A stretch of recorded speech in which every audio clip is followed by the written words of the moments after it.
Welcome ladies and gentlemen, today we're going to take a look at the Magicka Sorc Summoner build for Morrowind. So this is our pet build. In the first part of the video I want to talk about the basics, that being like champion points, gear and all that kind of stuff. And in the second part I will show off the rotation, I will show off some options to sustain. Although we are using a heavy attack rotation, so sustain is not really a problem. And also want to talk about how efficient pets are in trials and dungeons, because a lot of you probably wonder about that. As you can see, our stats are pretty high. Max Magicka, max health. This is without Eben. With Eben we almost hit 20k. That's because of passive of the Sorc. We're using the 5th Mundus Stone. We have minus Slayer. In terms of race, I recommend being a high elf. 10% max Magicka, 4% extra shock damage, really nice. We have a lot of shock abilities. Other races you can use Dark Elf or Breton, but like I said, High Elf performs best. Don't forget medicinal use, very important. Buff food, we have the max health, max Magicka one. Potions, we use the spell power pots, sorcery and prophecy. And they also restore a lot of magic, so it's really nice. They're holding for 47 seconds, so that's long. You also could use this one, but as we are using a heavy attack rotation on this build, you don't necessarily need it. Now in terms of gear, 5 Necro, 2 Elambris, 3 Moondancer. I will get into the weapons later. Now here, what I do recommend is use Infused on the big pieces if you have them available, and on the small pieces Divines. Now the difference between Infused and Divines, it's really not a lot, but as we are pushing for max Magicka, I do think Infused performs slightly better. Use a heavy and a medium piece, so we benefit the most from Undaunted. Get 6% extra resources. What you also could use, like if you don't like Necro, you could use Netch or Julianos, but as long as you have a pet active, Necro will perform the best, believe me. 3 spell damage glyphs here, Moondancer. Now in terms of weapons. So on the back bar, I use 2 lightning staves. You could use a fire stuff on the back bar if you want to, but I just go double shock because I'm a high elf. I get 4% shock damage from the racial passives, and we also have more shock damage from our passives here. This one, so it sums it up pretty well. And also the off-balanced, like if you have more shock abilities in your group, you will get the higher uptime on off-balance, which benefits the whole group. Plus it looks cooler. So Maelstrom Lightning on the back bar. On the front bar, so there is a few different options you have. Basically, you could use a Moondancer lightning stuff on the front bar. Let me check, I have Inferno here. Why a Moondancer on the front bar? Because you can use the weapon damage enchantment, increases your weapon damage by 350 for 5 seconds. That could be really nice, and you get the 4th bonus of the Moondancer, which is another 129 spell damage. I do not have a sharpened Moondancer shock stuff, so I use a Master's Lightning. We are using the destructive touch ability. It deals slightly more damage and it also reduces the cost a bit, so it's probably the next best option that you can go for, and it also gives us max Magicka. You could also run a second Maelstrom shock stuff, but I do know there's not a lot of people that have Maelstrom weapons.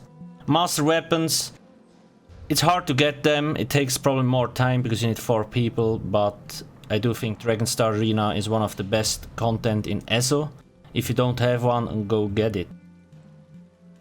If you don't have any of those, what you can do is you can run a random shock stuff, for example, sharpened, and place a weapon damage enchantment or like a spell damage enchantment on the random stuff.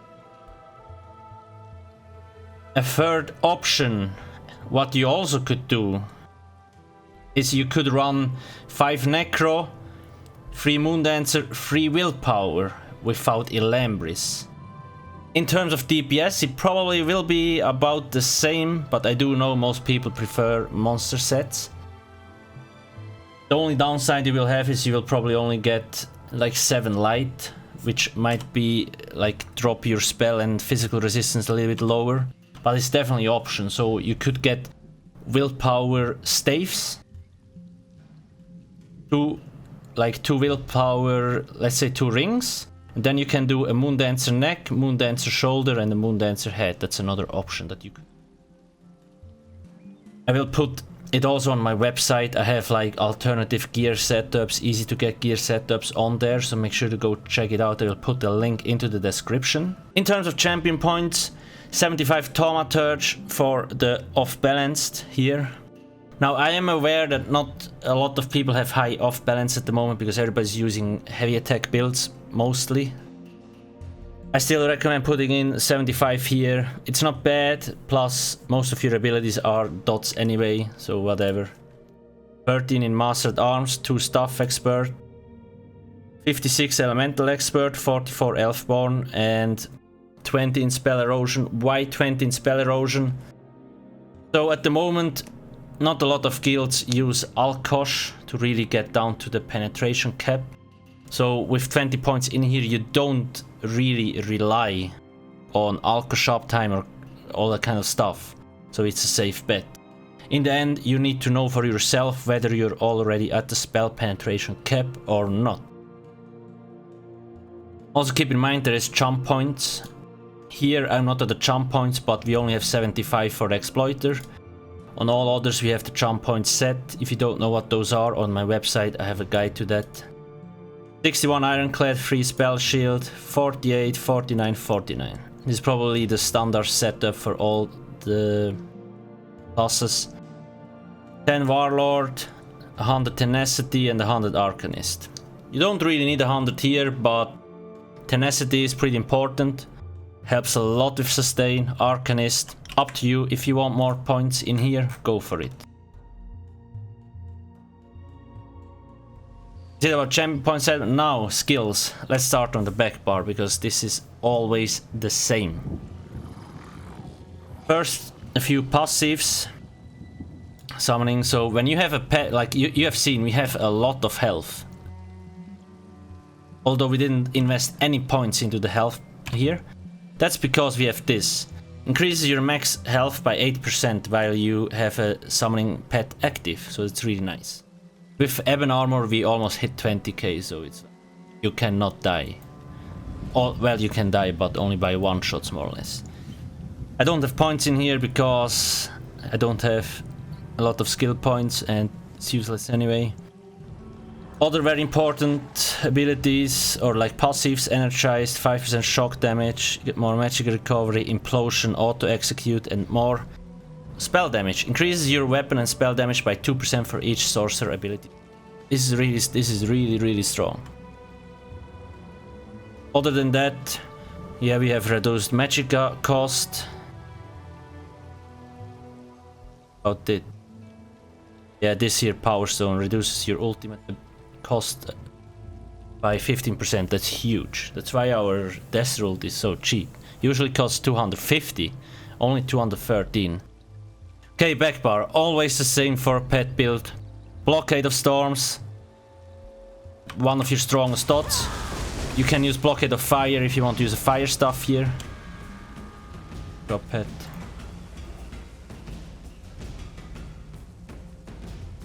Liquid Lightning. This is probably your strongest dot, hits like a truck. And you see, this has a 8 seconds, 10 seconds. Daedric Prey has a 6 seconds duration, boosts our pet's damage by 55%. That's insane. Then we have the pet here, hits like a truck as well. That's why like pet Sorcs have so high damage. Like all those dots are insanely strong, so it helps a lot. Bound Aegis gives you 8% max Magicka and also minor ward and minor resolve. Thunderous Rage, strongest ultimate in the game. It lasts for 9 seconds and it hits really hard. All shock abilities can proc concussion. What does concussion do? It gives you 8% more damage. If concussion is applied to an enemy, off balanced can proc from blockade of storms. Remember, off balanced from the champion tree gives us 10% more damage if it's active. Heavy attacks do consume off balanced. Just remember that. That's why the off balance uptime on bosses is a lot lower than it used to be in the previous patch, because most people rely on heavy attacks these days. On the front bar, so here is where you can play around a little bit. Shooting star here, I don't have mine leveled. The only reason it's really here is because of this increases your max Magicka and Magicka recovery by 2%, so you get 2% more max Magicka. Bound edges needs to be here, because if you don't slot it on both bars, like this, I have it active. I glow, I weapon swap, it will go away, so you need it on both bars. Pet as well, if it's not on both bars, it will disappear. And now here, let's take all the stuff away. Let's actually leave this here. You need Harn Ward in trials, otherwise you will die. Your pet will get the 18k shield and you will get the 24k shield. So you see, we have like almost 20k health and a 24k shield. If you keep your shield up during high damage phases, you will not die. Really simple. It's the most efficient way to bolster damage, having a huge shield. That's why you see a lot of Sorcs, because the shield is like twice as strong as the hardened ward almost. Shock clench, mine is only level 1. Obviously level 4 will give you more damage. Now I use the master stuff, so it's a little bit cheaper. Let me actually see how big the cost difference is. 2776. Now let's use it here. E232. Exchange though. Whatever, okay. It's a lot cheaper because the stuff 12% cost reduced, and it also deals more damage. Obviously, like I said, with level 4 it will do even more damage. Now, why use this ability? It's another shock ability, so it can proc concussion. Plus, it's cheaper than force pulls. This is like, you need to weave this, so it will cost more because you use it more often. This is a dot. Lasts for 8 seconds, so we only use it once every rotation. Now for this slot here, there is a few things you can do. Or what you can use. Basically, you could just simply use Inner Light here to get more max Magicka. Like you see, 56.4. All your abilities will hit harder, so we always reapply all our dots on the back bar and then go to the front bar, so all your abilities will hit harder. Then the next thing you could use here, you could use Mage's Wrath, which is the execute ability. Did I just pull? Could use this here. Do you really need it? Not really, but some people prefer it, because in execute there is a lot of incoming damage, so they can block while using Mage's Wrath. You could use the Boundless Storm. Does it do a lot of damage? Not really. However, it gives you Major Resolve and Major Ward. If you do have a shield up, but it doesn't really necessarily help, because shields have 0 resistance. But if you you will not have to shield up all the time, so it's like extra 10% damage mitigation more or less. So can be nice. If you want more healing, you could use like Search if you want. There's a lot of good possibilities that you could slot there. You also, like, if you really want to go chicken style, you could slot the second shield. And then you will not die. 43k shield, but it's probably a little bit overkill. Other than that, yeah, there's not a lot of good choices. So for myself, I prefer the Inner Light. Oh, one thing, yeah. There is a lot of people that started experimenting around with the mines again. So they use the mines here. They are fairly expensive. You see, 5.5k Magicka. But the thing is, if you have ad phases or something, you can pre-place them or the ad shows up or something, and they will deal a lot of damage. 10k here, and it will, like, they will have huge max hits. Now you might wonder why not always all go off. So bosses have different, well, they made so that on a boss only 1 or 2 mines goes off, depending on the size of the hitbox. And they're quite expensive, so I do not really recommend running them. I just would say Inner Light, you have more max Magicka, everything will hit harder.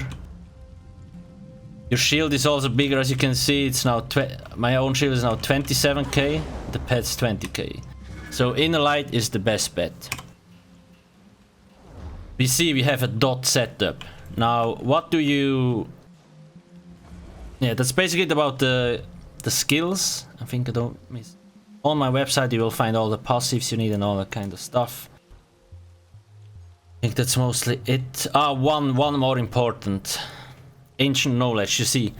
Lightning Staff increases your damage done with AoE abilities by 8%. And the first text, gain bonus effects based on your staff type while you have a destructive staff ability slotted. That's very important. You need a destruction staff ability on each bar to make this passive work. Here is a clench, here is a blockade, or the Thunderous Rage. Now, in case you might think I don't want that and you will replace it with something else, then you have to make sure, let's just, I don't know, use this. You have to make sure to use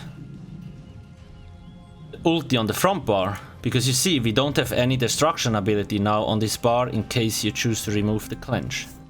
That's very important. Many people miss that because they think, oh, it will give me 8% no matter what I do, but it's not true. You need a destruction staff ability slotted, otherwise you do not get the 8% extra damage.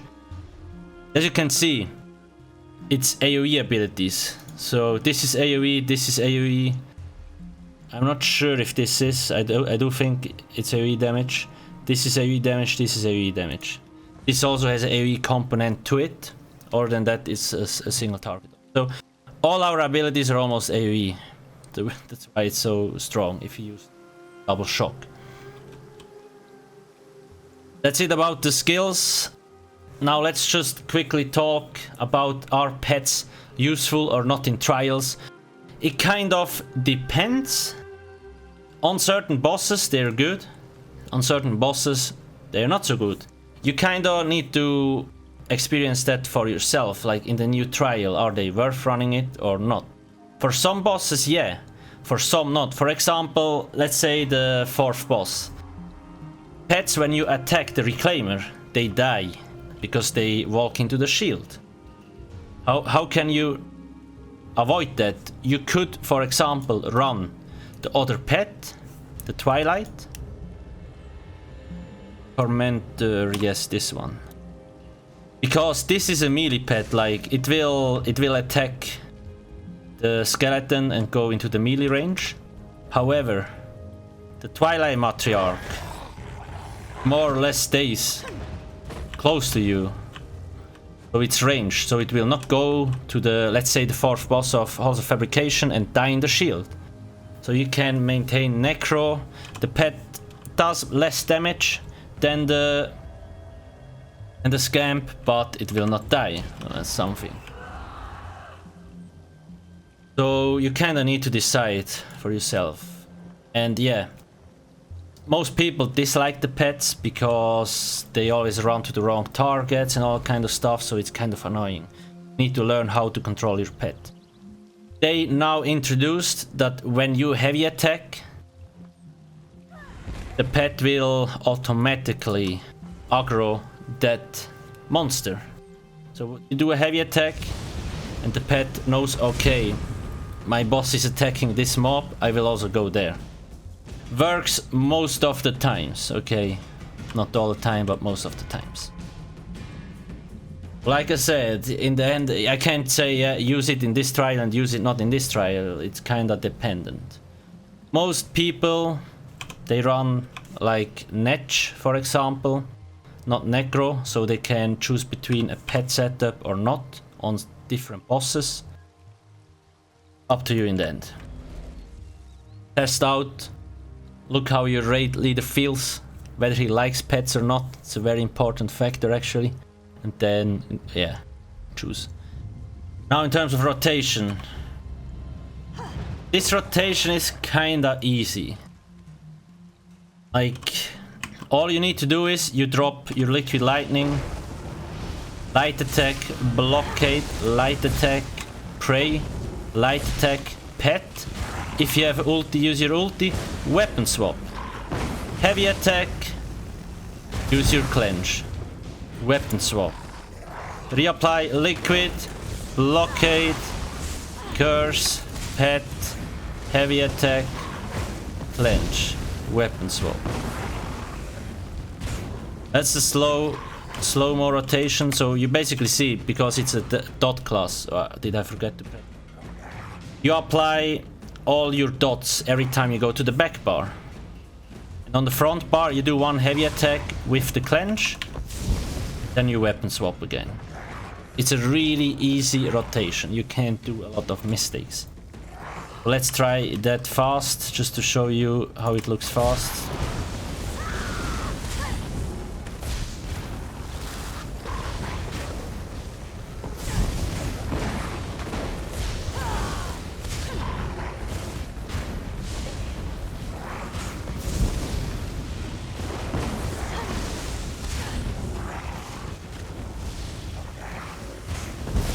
And you see, I use a light attack between each skill on the back bar.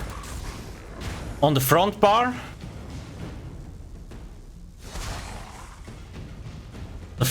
I just do a heavy attack. Then I use clench. So what do you need to know about shock heavy attacks? It's highly possible that you will get stuck in heavy attack. It's kind of a bug, and it sadly didn't get fixed yet, so it's possible. And now, how to kind of avoid it to get stuck in the heavy attack on the front bar?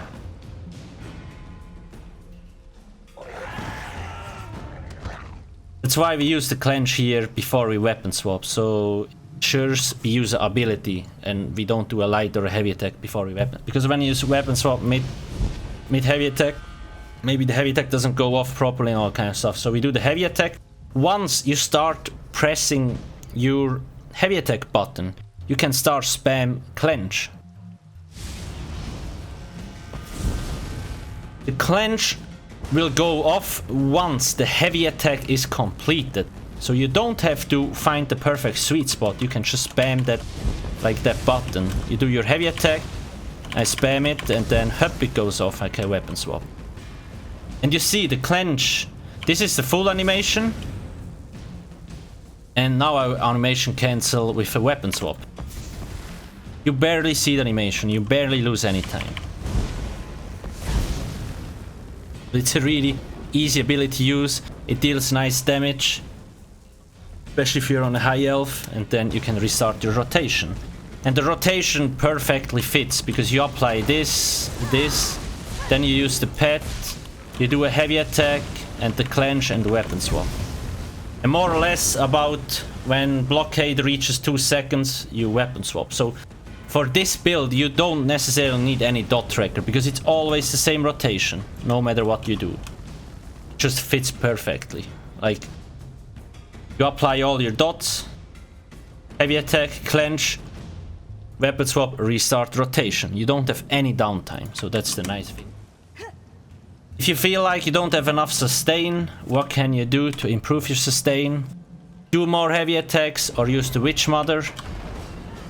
If we use the Witch Mother, you see we have 15k health, but because we are using a pet, our health is actually not that bad.